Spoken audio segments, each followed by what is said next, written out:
네, 안녕하세요. 보통의 등산인들에게 필요한 등산 정보와 등산 상식 공유하는 채널입니다. 오늘은 역시 등산법에 대한 얘기, 특히 건강한 등산을 하는 방법에 대한 이야기입니다. 요즘에는 수명에 대해서 덕담을 한다고 하면 오래오래 사세요 이렇게 안 한다고 하죠. 건강하게 오래 사세요 이라고 합니다. 이해하시겠죠? 여기저기 아프면서 오래 살면 무슨 낙이 있겠어요. 아프지 않고 오래 살아야죠. 이 이야기는 등산에서도 통용되는 이야기입니다. 오랫동안 늦은 나이까지 등산을 즐기려면 건강한 등산을 할 수 있어야 합니다. 사람의 수명에서는 건강하지 않더라도 살아있는 것 자체를 지속할 수는 있지만 등산은 또 다르겠죠? 건강하지 않으면 등산 자체를 접어야 합니다. 즉 아프면 높은 산에서는 내려와야 합니다. 다시 말씀드리면 등산에서만큼은 건강한 것과 수명이 같이 가는 것이네요. 그래서 건강한 등산을 하는 방법과 지식에 대해서 항상 관심을 가져주시고 실천해야만 지금 젊을 때 건강한 나이 때는 괜찮지만 늦은 나이까지도 등산을 즐길 수 있겠죠. 그래서 건강한 등산법은 나이 들어서 하는 게 아니고 젊을 때부터 실천이 필요한 내용이다 할 수 있습니다. 그래서 건강한 등산법에 관한 이야기를 또 하게 됩니다. 그 중에서 내려오는 것, 즉 하산이 더 중요하다는 말씀을 드리고요. 그 실천 방법도 생각해 보겠습니다. 산행을 할 때 등산하는 시간과 하산하는 시간을 비교해 보면 어떻습니까? 대부분의 등산에서요.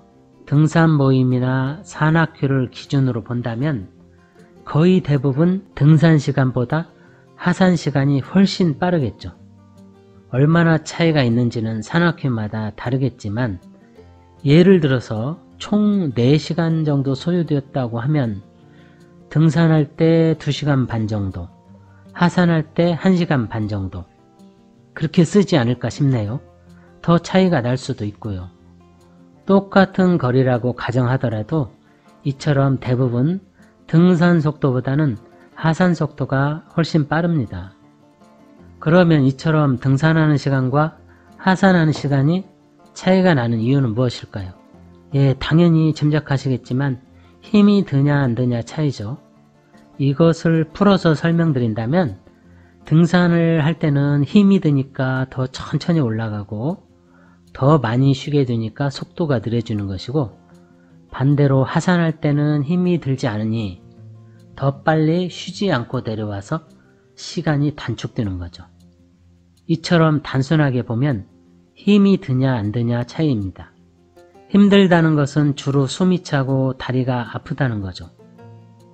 어쩌면 근육과 호흡과 피로를 조절한다는 점에서는 등산할 때 더 천천히 한다는 것은 당연한 것 같죠. 그런데 건강한 등산을 하는 방법으로 힘든 것만 생각해서 속도 조절을 하면 놓치는 게 있습니다. 힘들지 않게 하는 것과 함께 건강을 지키는 방법도 중요하다는 겁니다. 보통 오르막에서는 숨이 차고 근육이 힘들긴 하지만 무릎 관절이 시달리지는 않습니다. 반대로 내리막에서는 숨이 차고 근육이 힘들지는 않지만 무릎 관절이 대신 시달리게 됩니다. 그래서 힘든 것만 고려하지 말고 무릎 충격도 비중을 두어서 생각한다는 것입니다. 상대적으로 늦은 연령까지 등산을 할 수 있냐의 차이는 숨이 찬 것과 다리가 아픈 것보다는 무릎 관절이 더 중요합니다.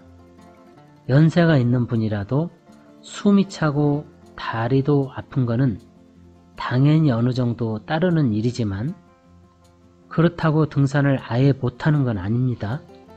속도를 낮추거나 좀 천천히 할 수도 있고요. 난이도가 낮은 산행을 할 수도 있습니다. 하지만 무릎 관절이 안 좋은 경우에는 통증 때문에 산을 오르는 것 자체가 못할 수도 있죠. 그만큼 등산하는 분에게 무릎 관리는 중요하고 그 차이는 등산보다 하산에서 생기니까 하산할 때 무릎이 힘들지 않게 하는 것을 중요하게 생각해야 한다는 것입니다. 그런데 많은 산악귀나 등산인들이 오를 때는 힘이 드니까 천천히 가고 내려올 때는 힘이 안 든다는 이유로 빨리 내려오는 식으로 속도 조절을 하니까 무릎 건강에는 악영향을 끼치는 현실이라는 겁니다.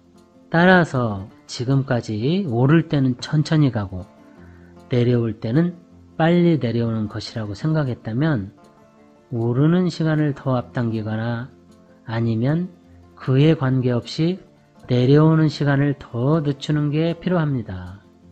하산길에 무릎을 보다 더 안전하게 사용하려면 좋은 자세를 취해야 되는데 그런 자세는 역시 속도를 늦추는 것과 함께 가야 됩니다.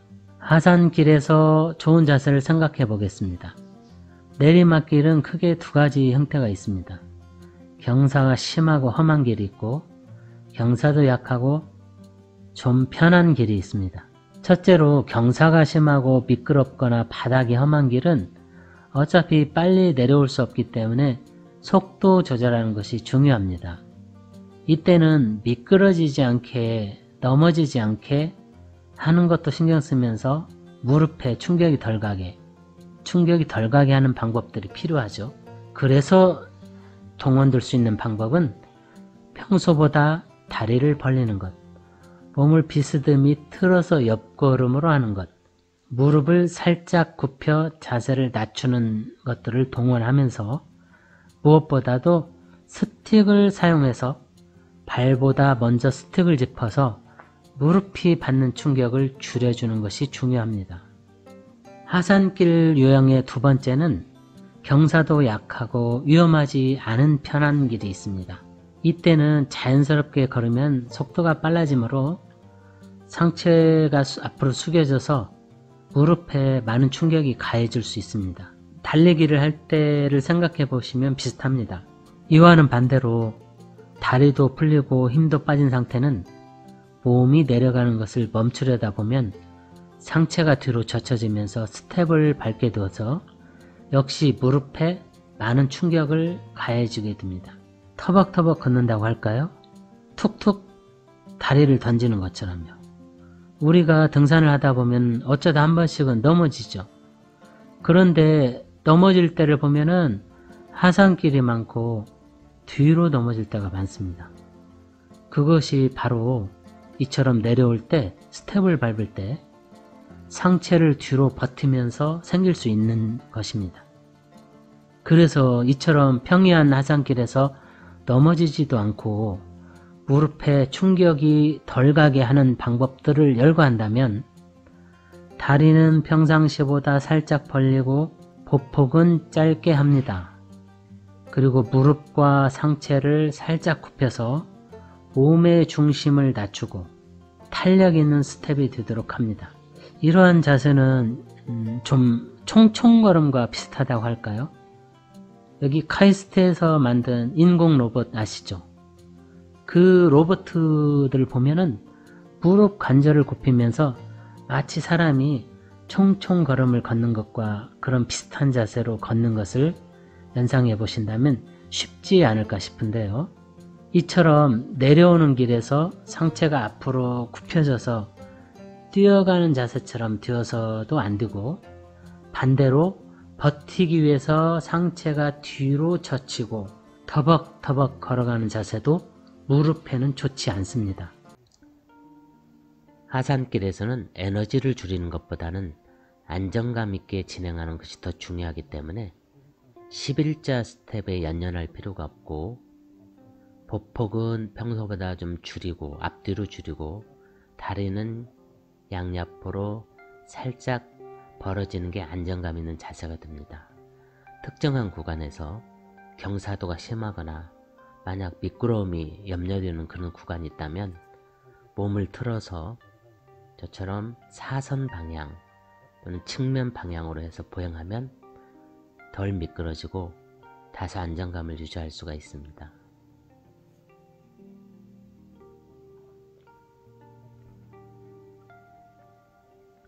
보시는 것처럼 평소보다는 양 다리가 다소 벌어지고 보폭은 줄어들게 됩니다.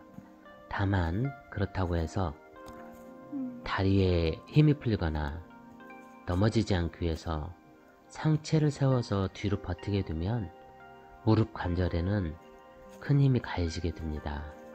따라서 다리에 힘을 빼고 무게중심을 낮춰서 무릎이 마치 용수철이 움직이듯이 유연하게 움직일 수 있도록 보행하는 것이 하산길 보행법의 특징입니다.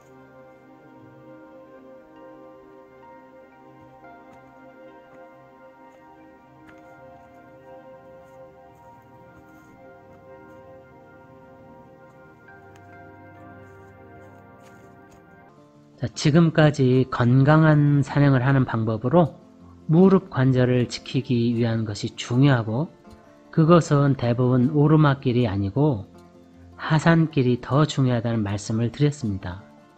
그래서 하산길이라고 해서 힘이 들지 않으니 빠른 속도로 내려올 수 있다고만 생각하면 안 되고, 무릎에 충격이 덜 가는 좋은 자세로 내려오는 그 하산길 보행이 중요하다는 의견을 드렸습니다. 무릎 건강 잘 지키셔서 모두가 오랫동안 등산을 즐길 수 있기 바랍니다. 오늘도 고맙습니다.